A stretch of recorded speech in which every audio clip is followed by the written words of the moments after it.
Hey friends!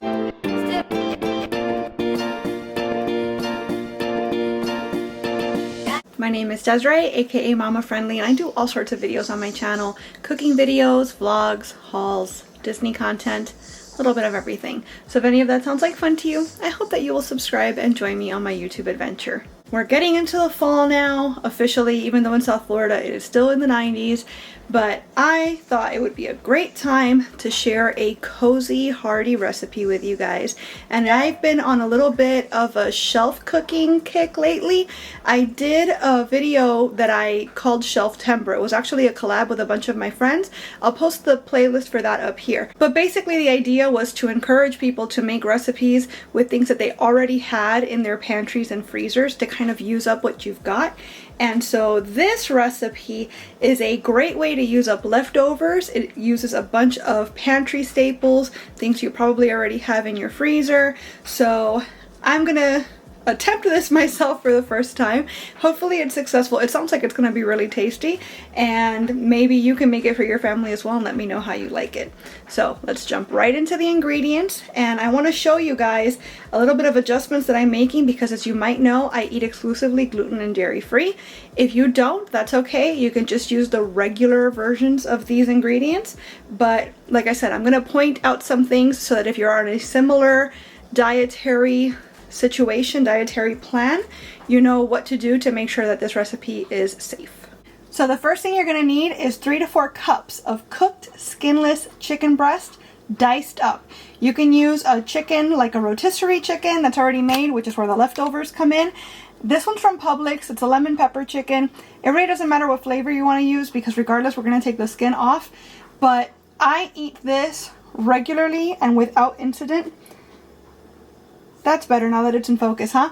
So I'm not saying necessarily it's entirely gluten and dairy free, but I know that I don't have any issues with it.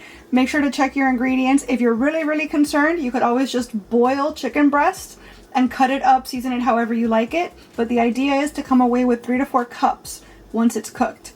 We also need 4 cups of gluten-free chicken broth. I'm gonna make my own using Better Than Bouillon, but I have 2 containers here and I wanted to show you guys the difference. This is the organic Better Than Bouillon, made with seasoned roasted chicken, etc. And you can see here, these are the ingredients. And again, I use this regularly and without incident. It is safe for me and my family to eat. I needed to buy more because I don't have a ton left. So I bought the regular, like this one says premium. It's just not organic. And this one also says made with seasoned roasted chicken. It's pretty much identical except for the fact that it is not organic. But then when you turn it around, this one does contain milk and soy, both of which I typically avoid, especially the milk. I do not mess around with milk. So this is entirely useless to me, but I wanted to show it to you guys because it's a great example of not trusting a brand just because you always have. I've used this 1,000 times and it's always been fine. But what a small tiny difference the organic versus not makes with ingredients and therefore safety. So this one I'm obviously not going to use. It is garbage as far as I'm concerned. I'm just showing it to you so that you understand. Make sure you check your labels. We're going to go with the organic because I know it's safe. So we're going to use this to make 4 cups of gluten-free broth. We need 2 cups of gluten-free frozen mixed vegetables. So this is a mix of carrots, corn, green beans, and peas. You use whatever you like. The recipe calls for a tablespoon of sage dried, a tablespoon of dried thyme, and a tablespoon of onion powder. I've got the thyme and I've got some freeze-dried onion that I can crush up into powder. I don't have sage. Hopefully we will survive without it. However, if you do have it on hand, I do think you should use it because it's going to add a lot more of that homey, autumny type flavor to your situation here. We need a half teaspoon of salt. We need 2 cups of milk. You can use any dairy-free milk you like. If you're not interested in dairy-free, use whatever milk you have on hand. I'm going to be using the original nut pods as usual. This is my go-to for all things dairy substitute. And lastly, we're going to need 6 tablespoons of cornstarch. The recipe specifies to use gluten-free cornstarch. Mine is not labeled gluten-free, but the only ingredient is cornstarch. So once again, I'm assuming it's safe because I've used it 1,000 times and I've never had a reaction, but make sure to check your labels because I'm assuming since she's saying explicitly to use gluten-free cornstarch, it might be because non-gluten-free cornstarch exists, so just in case. That's going to be for our chicken mixture. For our dumplings, and it's just occurred to me now that I don't know if I've told you guys that I'm making chicken and dumplings, but surely you've seen the title of the video by now, and so you know why we're here. For the dumplings portion, I'm going to be using gluten-free Bisquick, and I recently bought a ton of this, actually on Prime Day. They were having a super sale, so I bought like 6 boxes for I think like $10 or something. I'll link it down below in case you have a hard time finding it, but I feel like these days you could probably find this in most grocery stores. So we're going to need 1.5 cups of the baking mix, 2 eggs whisked up, another 2/3 of a cup of milk, again whatever milk you were using before is fine, and lastly we're going to need 4 tablespoons of butter melted. So I'm going to be using the Miyoko's oat milk butter. This should all come together in about a half hour, but that's assuming you've already done your prep, and I haven't. I have not melted the butter, I have not measured and chopped up the chicken, I have not made the broth, so I'm going to do all of those things, and I'll meet you back here when we're ready to start the actual recipe. So I've got a pot here, and I'm going to put over medium heat, because we just want to bring it to a low boil. I've already got my broth in here, and I've got about 3 cups of chicken, whoops, off to the side here. I was able to get the amount of chicken I needed just from the 2 breasts. So that just goes to show you can use the dark meat of your rotisserie chicken for a different meal altogether and still have enough to pull together for this meal. So I'm going to put into the broth my diced chicken, which is actually more of a pulled chicken situation, but that's fine. I'm also going to throw in my 2 cups of frozen vegetables. So I'm going to use the same measuring cup that I used for the chicken and for the broth. I'm going to just dump that in there as well. We're also going to add in our seasonings. So sage if you're using it, our thyme, and our onion powder. We're just going to bring this to a low boil over medium heat, and while we're waiting for that to happen, we're going to create a slurry with our milk and our cornstarch. So in this exact same measuring cup, because why not, it's already here and it's already dirty-ish, I'm going to pour in 2 cups worth of my nut pods, or whatever your milk of choice might be, and to that I'm going to add 6 tablespoons of cornstarch. It seems like a lot of cornstarch, but then again, it is a lot of milk, so hopefully this all makes sense in the end. We're going to mix this together entirely, completely, until the cornstarch is dissolved. This is super important because once the cornstarch touches the heat of what we have going on in here, it's going to basically retain whatever shape it's currently in. And by that I mean if you've got clumps of cornstarch in your milk, you're going to have clumps in your final product. And I know we're going for chicken and dumplings, but just unseasoned cornstarch is not good eats.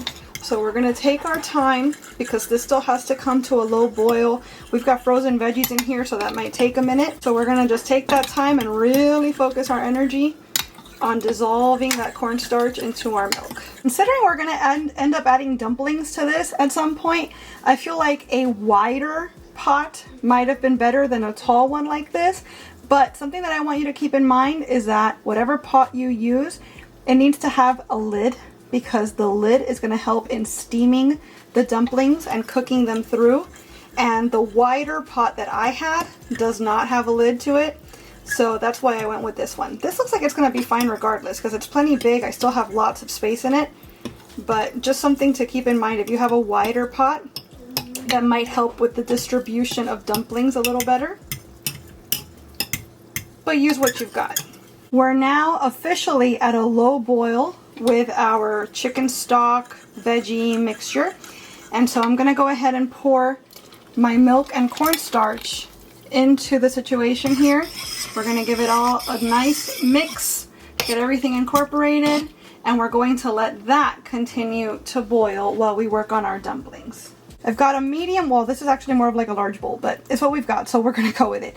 You need a medium bowl, And into that bowl, I'm going to whisk my 2 eggs.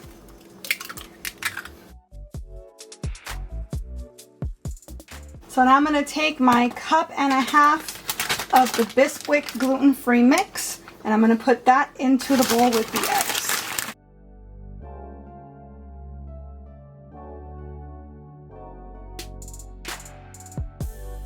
Okay, I have pretty much exactly what I need in this bag. I was gonna have to open another box, I thought, but apparently not. Just stir that up to start combining it, and then once that's done, I'm gonna add in my melted butter, which I do have right here off to the side, like that. And then lastly, my 2/3 of a cup of milk, right there. We're going to mix this until it's fully combined. We're expecting a sticky dough at the end. That looks good to me. So now the next step is to drop heaping spoonfuls into the chicken broth mixture. I'm gonna use my little cookie scoop so that they're uniform-ish in size. But you can make them as big or as small as you like. And we're literally just taking scoops and plopping them right into our pot here, also making a mess. Let me pick that up before it catches fire. I don't think that'll happen, but just in case. This smells really, really nice. It's also just occurred to me that even though the ingredients call for salt, at no point does the recipe say to add salt, because in the beginning when we added our thyme, onion, etc., I double checked actually, and it does not say to put the salt in at that point. So I figured it just comes later. But actually I'm looking over everything now, and at no point does it say to put the salt in. So even though I wish I'd noticed that before I started scooping the dough in, I'm gonna go ahead and salt the situation now, because you need to salt your food, guys. It's like the most basic thing. That's everything as far as the dough. So I'm going to salt it, and even though the recipe doesn't call for it, I'm also going to add some black pepper because I feel like this dish could really benefit from that. Black pepper, white pepper, whatever, but it needs some sort of a little kick.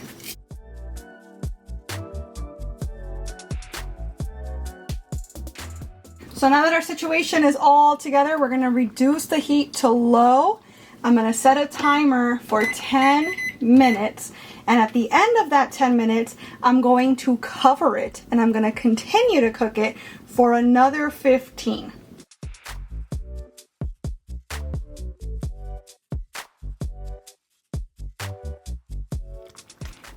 Oh my gosh, this smells so good.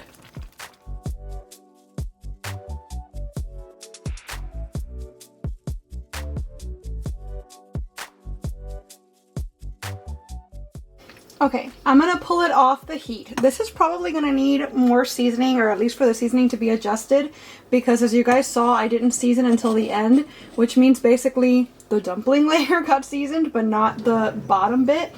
Also, I don't know if you guys are able to really appreciate the amount of steam coming off of this right now, but if I tried to do a taste test at this moment, I would leave the entire roof of my mouth on my fork. So I think I'm going to wait a little bit, and then I'll report back and let you guys know how it is. Okay, this is still way too hot. You can really see the steam now, but it is delicious. The gravy, I guess, for lack of a better term, is like the perfect texture. The dumplings are just everything. Everything is so perfect. It's so tasty. It's so hearty. It's so filling.